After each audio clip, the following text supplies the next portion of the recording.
I think the sort of most significant experience or memory kind of I have of being there is just being able to cover really, really interesting stories coming out of university. I followed transgender Indonesians, they're called Waria, around for one feature that I did. And, I just spent days following these Waria around, going on walks with them. I went to an old folks home that they run, and that provided material for not just one feature for AFP, but when I came back to Australia, I wrote a piece for a magazine about that community.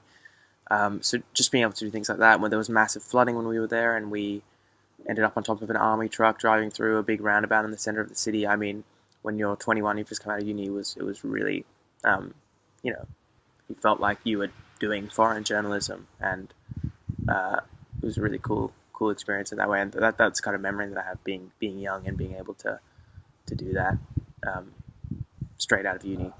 So I wrote stories on medical technology, for instance. I wrote a beauty piece, a food piece, different stuff on. And I also wrote an op-ed on culture shock in South Korea for foreigners. I'd spent a lot of time in China, so I didn't think going to South Korea would be as much of a shock for me, but with anywhere you go, there are differences, and not culture shock in a bad way, but I was just fascinated by the culture because I hadn't heard a lot about it before I went.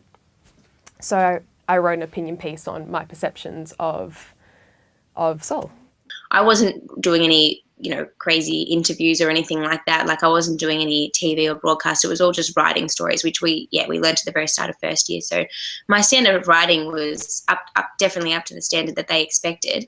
And then if I had little things they wanted me to change, they would tell me that and help me along the way. So I was very lucky because my supervisors would really help me and tell me what I needed to fix and that kind of thing. But I never had any major problems with not being up to the standard. So I definitely felt prepared for my MIT. I think specifically for me, it was a lot of confidence to know that I could go over and I could get published, and like I knew I could write up stuff quickly, and it was, of a publishable level. And then being able to walk into a workplace and be like not at the bottom of the food chain was, I think, a really good way of reaffirming that I can do it. Like obviously now starting other internships in Australia, you do start at the bottom of the food chain, and there's a noticeable difference between sort of not so much skill levels but professionalism and the way, like the seriousness that's gone about journalism here. But I definitely think it was a huge amount of confidence to know you could go to a foreign country you've never been to, start an organisation with people you've never met, be able to write stories, do them up, was just a huge sort of validation of what we'd been studying for 2 years.